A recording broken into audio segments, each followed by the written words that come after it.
puasa hampir sebulan, nisfu Sya'banan, kemudian belajar sedekah, belajar baca Quran, itu sebenarnya yang paling utama kalau kita mau bicara persiapan rohani menyambut bulan suci agung Ramadan.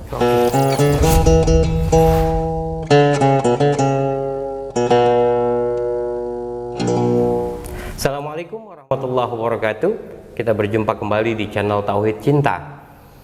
Kali ini kita akan membahas mengenai bulan suci Ramadan yang sebentar lagi akan datang menjumpai kita. Bulan penuh berkah dan bulan penuh maghfirah.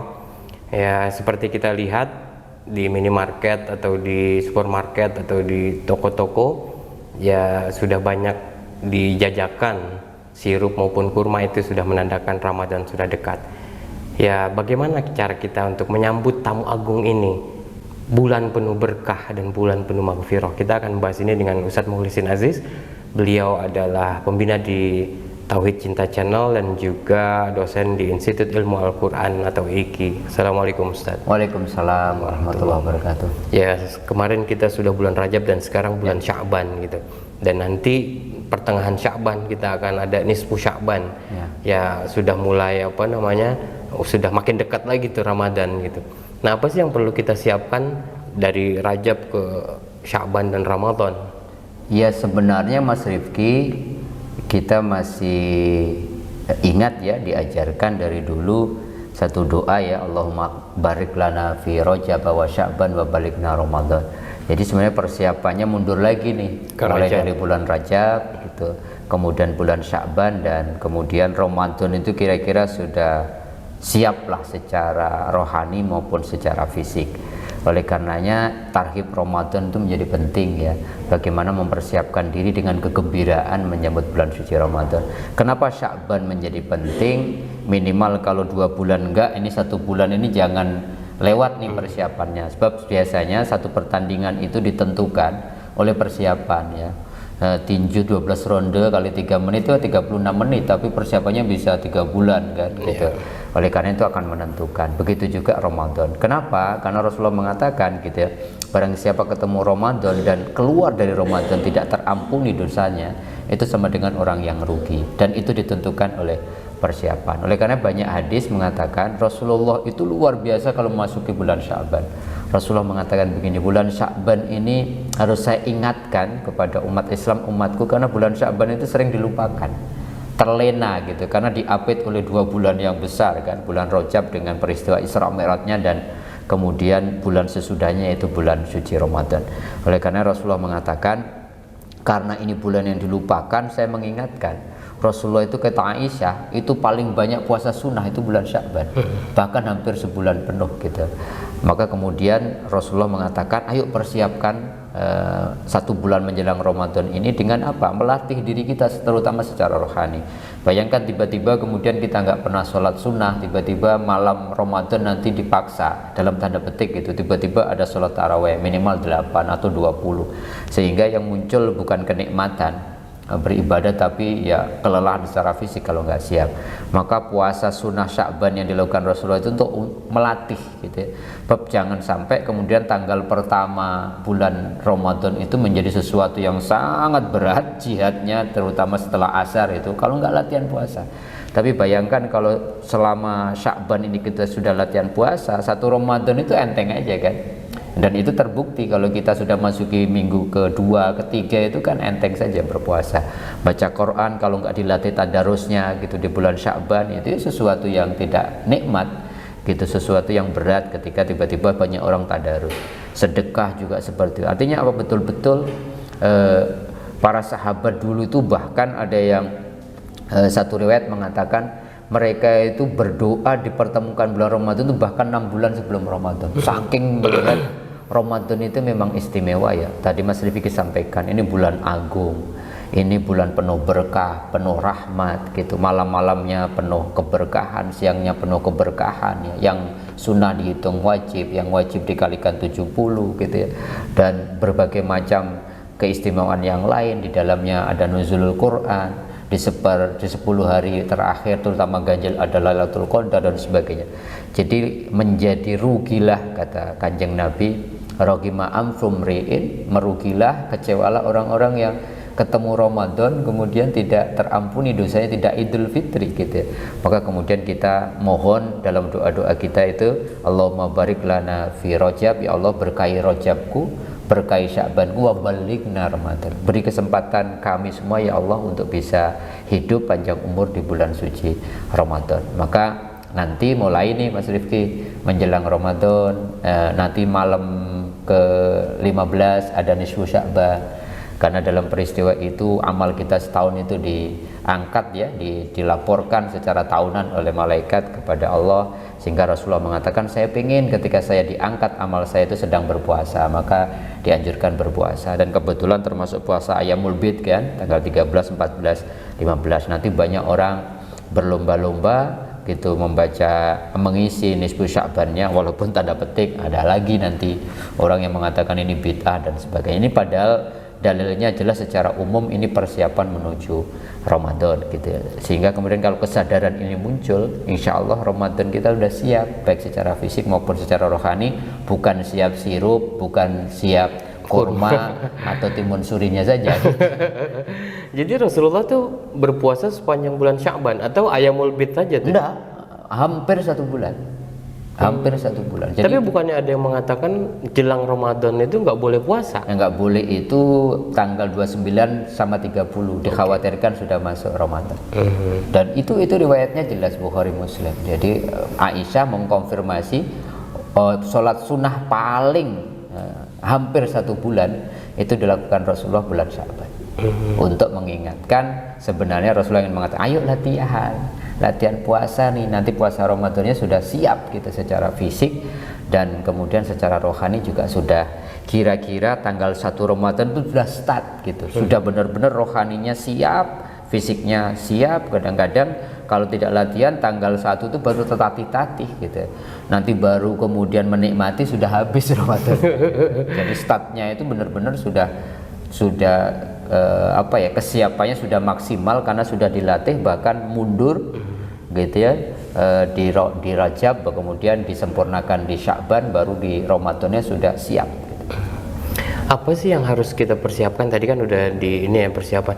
Cuma hati kita gimana mempersiapkannya? Maksudnya apakah kita untuk menerima tamu agung ini dengan perasaan gembira atau perasaan sedih atau perasaan apa? Ya kalau mungkin bisa jadi kan sedih karena mungkin wah nanti nggak ada buat THR anak-anak atau keponakan segala macam gitu, atau nggak bisa makan lagi, ya karena kan misalkan ya harus beli sirup, harus beli kurma, harus beli apa gitu. Ya persiapannya Rasulullah mengkonfirmasi namanya tarhib. Tarhib itu menyambut datangnya bulan suci Ramadan dengan kegembiraan. Bahkan Rasulullah itu selalu kalau menjelang Ramadan itu mengumpulkan para sahabatnya dengan kegembiraan. Maka di mana-mana nanti mulai minggu ketiga itu semuanya tarhib dengan segala macam lah persiapan fisik, misalkan mulai merapikan masjid ya, kerja bakti, karpetnya kemudian di steam gitu. Kalau sekarang masih digulung, masih memungkinkan nggak ini Ramadan ketiga ini kita gara-gara Covid gitu ya. Itu persiapan masjid ya, fisik ya. Kemudian secara fisik kita yang menyiapkan dengan latihan berpuasa. Secara kuliner mulai nih stoknya agak susah ini, mulai daging naik, tempe naik, minyak langka dan sebagainya. Ini Ramadan gimana ini? Kadang-kadang kita fokus di situnya gitu.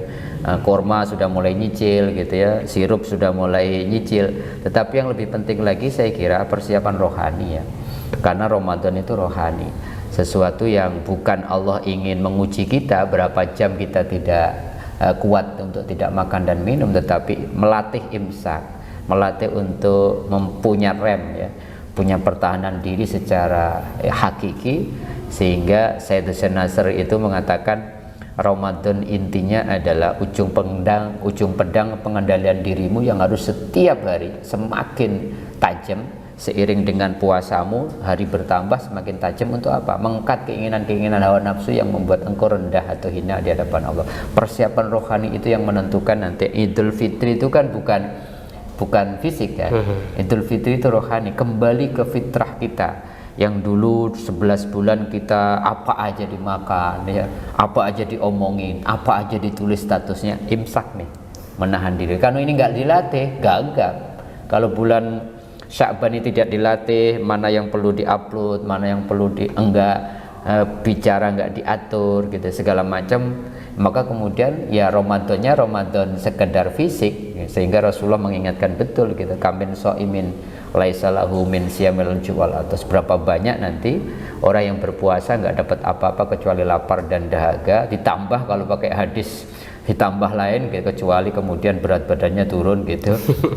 Jadi salah satu media bisa jadi nawek sih Ustaz, atau turun konsumsi gulanya turun 2 kilo, tapi habis itu 1 Syawal kemudian naik 5 kilo rugi juga.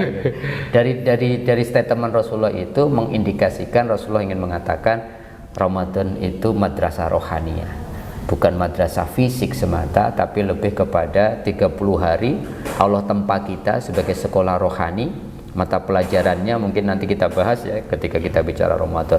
Mata pelajaran rahmat, mata pelajaran barokah, mata pelajaran imsak, mata pelajaran Quran, mata pelajaran Lailatul Qadar, mata pelajaran iktikaf. 6 mata kuliah ini kalau kita persiapkan dari sekarang, nanti indikator kita mengerjakannya lebih smooth, lebih nikmat, dan nanti wisudanya muttaqin Idul Fitri. Biar dapat A+ muttaqin itu. Iya, ya. betul. Itu semuanya berapa SKS Ustaz? 6 kali 2 12. Nah, Indonesia kan kaya sekali ya akan gini ya, budaya ya. Ya, di beberapa daerah ada persiapan-persiapan Ramadan yang sesuai dengan kultur mereka. Nah, ini apa sih yang bisa kita tarik garis benang merahnya atau maknanya dari semuanya sekian ritual itu? Semuanya dalam rangka tarhib ya, dalam rangka bergembira atas datangnya Ramadan. Beda-beda lah. Rata-rata biasanya mandi, pembersihan fisik, tapi padahal sebenarnya bukan berhenti pada pembersihan fisik, tapi ayo kita sambut Ramadan karena ini madrasah rohani, bersih-bersih musola, bersih-bersih masjid, bersih-bersih badan, kan biasanya begitu ya. Tetapi yang tidak kalah penting bersih-bersih gitu rohani kita, sehingga kemudian kita tidak rugi, kita tidak capek, lapar dan dahaga, tetapi kemudian rohani kita tetap sama, tidak punya imsak atau pengendalian diri. Saya kira berbagai macam cara tarhib itu harus kita hargai, karena semuanya punya filosofi. Intinya mereka ingin bergembira, mengekspresikan kegembiraan menyambut bulan agung ini dengan segala macam cara. Biasanya itu maknanya mereka ingin mempersiapkan diri tempat taraweh, tempat tadarusnya dengan bersih-bersih musola atau langgar atau masjid. Secara fisik mereka biasanya mandi besar, janabah gitu. Untuk apa? Siap ini segala kotoran-kotoran fisik gitu. Kemudian kami siap secara fisik suci untuk memasuki Ramadan. Tapi yang sering kali lupa, dan ini disampaikan oleh Rasulullah, puasa hampir sebulan, nisfu Sya'banan, kemudian belajar sedekah, belajar baca Quran, itu sebenarnya yang paling utama kalau kita mau bicara persiapan rohani menyambut bulan suci agung Ramadan. Oke, luar biasa Ustadz ya. Ya mari sama-sama ya kita persiapkan diri untuk menyambut tamu agung bulan suci Ramadan yang penuh berkah, rahmat dan maghfirah. Ya semoga kita sudah bisa mulai dari sekarang. Ya pemanasan, warming up. Ya pemanasan biar nggak kaget nanti pas puasa hari pertama udah lemes, udah nggak mikirin apa, mikirinnya makan bukan lagi ibadah gitu ya Ustadz ya. Ya semoga kita semua bisa menyambut Ramadan ini dengan riang gembira sesuai dengan anjuran dari Rasulullah. Ya mari sama-sama kita juga jangan lupa membersihkan hati dan meminta maaf kepada keluarga, khususnya orang tua. Bagi yang sudah meninggal mungkin bisa ziarah ke kubur mereka ya. Semoga bermanfaat. Terima kasih atas partisipasinya, dan semoga kita berjumpa semua di bulan Ramadan dan kita bisa beribadah secara maksimal. Mohon maaf atas segala kekurangan. Wabillahi taufiq wal hidayah. Wassalamualaikum warahmatullahi wabarakatuh.